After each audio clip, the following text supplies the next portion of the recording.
10 feet का गड्ढा और 6 टुकड़ों में रिश। जोधपुर पुलिस 30 अक्टूबर से इस मर्डर मिस्ट्री को सॉल्व करने में जुटी हुई है। 6 दिन में पुलिस ने 24 लोगों से पूछताछ की है। 30 से ज्यादा मोबाइल फोन जब्त किए हैं। लेकिन अनीता चौधरी की मर्डर मिस्ट्री सुलझने की बजाय और ज्यादा उलझती जा रही है। पहले इस केस में 3 किरदार थे। एक अनीता जिसका मर्डर हुआ, एक कातिल और एक गवाह। लेकिन अब चौथे किरदार की भी एंट्री हो गई है। यह केस तभी सॉल्व हो पाएगा जब इस मर्डर का मास्टरमाइंड गुलामुद्दीन पुलिस के हत्थे चढ़ेगा। गुलामुद्दीन 26 अक्टूबर से फरार है। पुलिस इस फाइल को आखिर क्लोज क्यों नहीं कर पा रही है और ये मर्डर मिस्ट्री आखिर कहां जाकर अटक गई है कि सॉल्व नहीं हो पा रही। देखिए डिटेल इस रिपोर्ट में।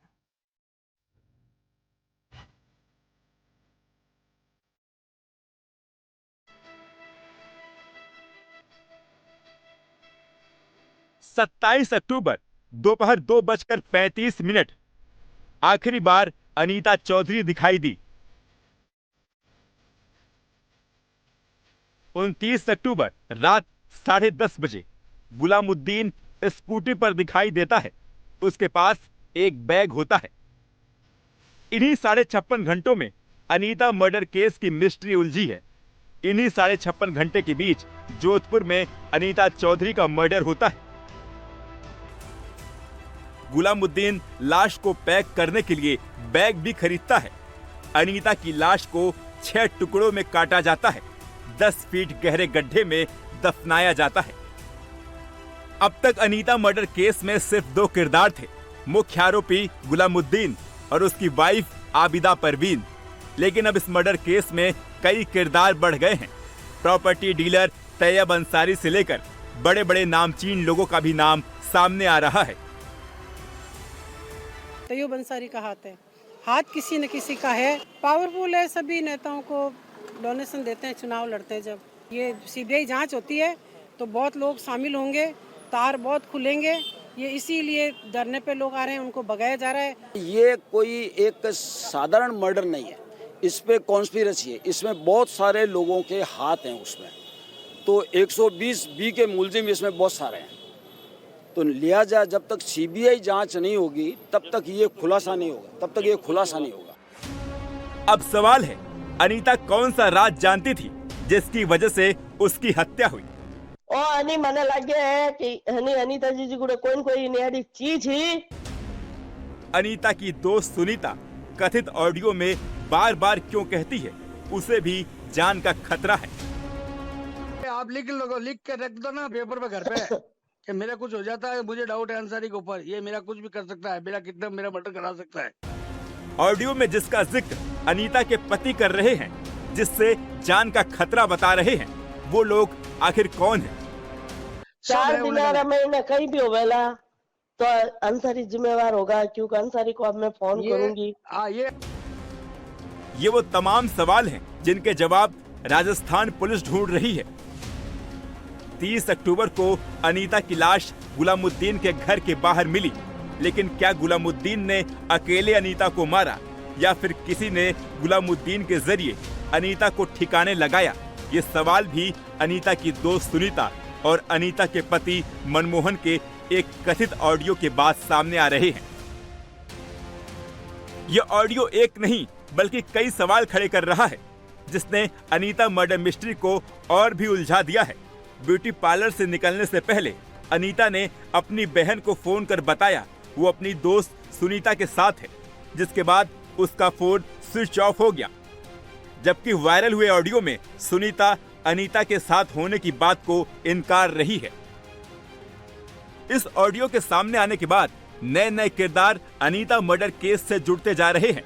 हत्याकांड के पीछे गहरी साजिश की आशंका व्यक्त की जा रही है कि सुनीता सेन नाम की जो मित्र थी अनीता की, उसकी बातचीत का जो ऑडियो पब्लिक हुआ है, उसके अंदर उसने शंका जताई है कि दीदी को भी मारा जा चुका होगा और मेरी भी 4 दिन के अंदर अंदर मेरी भी हत्या हो सकती है। गुलामुद्दीन तो मोहरा बना है काटने के लिए।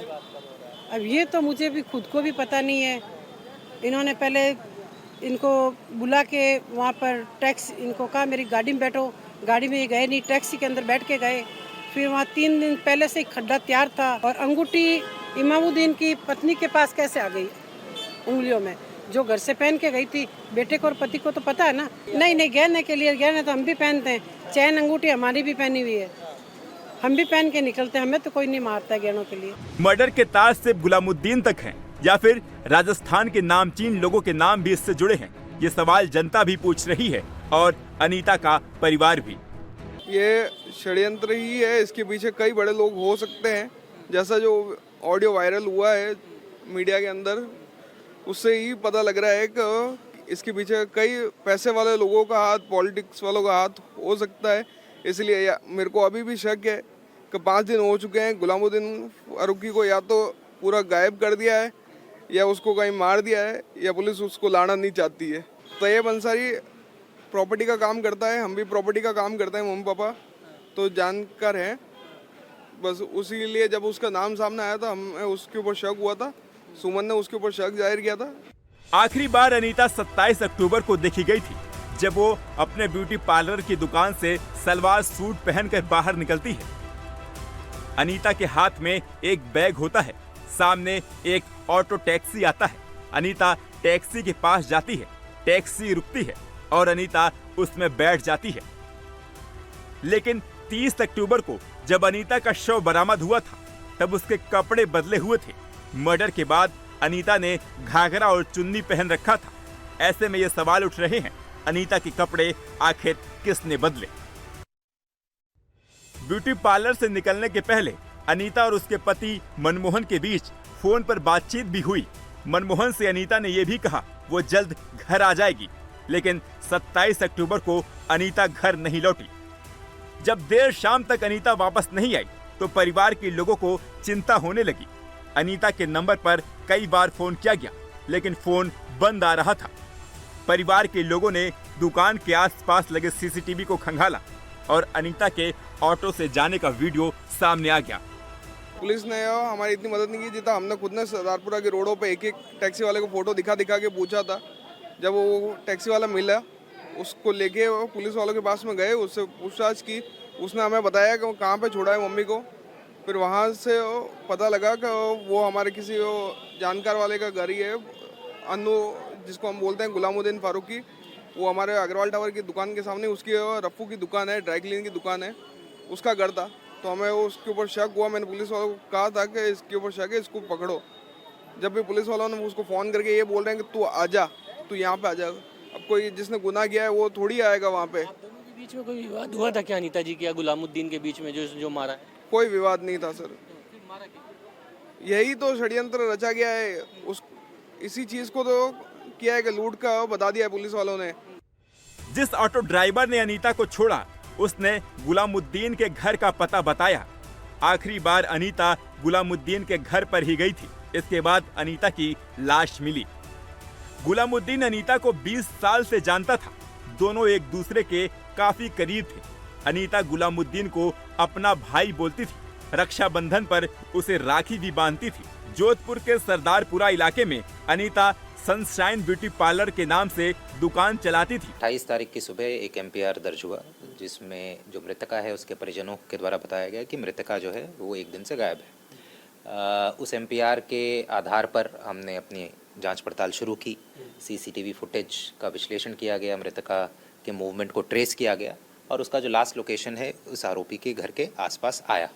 उसके आधार पर हमने आरोपी की जो पत्नी थी पहले उससे पूछताछ की और उसके बाद जैसे ही आरोपी को पता चला कि पुलिस उसके घर तक पहुंच गई है तो आरोपी तो भाग गया, मगर उसकी पत्नी से फिर जब एक दिन हमने मनोवैज्ञानिक तरीके से जब पूछताछ की तब उसने ये बताया कि इस तरीके की घटना उसके पति के द्वारा की गई है। जैसे ही ये सूचना हमारे पास आई उसके बाद सारे उच्च अधिकारी, एफएसएल की टीम वहाँ पर पहुँची, जहाँ पर उस महिला के द्वारा जो आरोपी की पत्नी है उसके द्वारा बताया जा रहा था, वहाँ हमने गड्ढा खुदवाया और फिर बॉडी की रिकवरी की।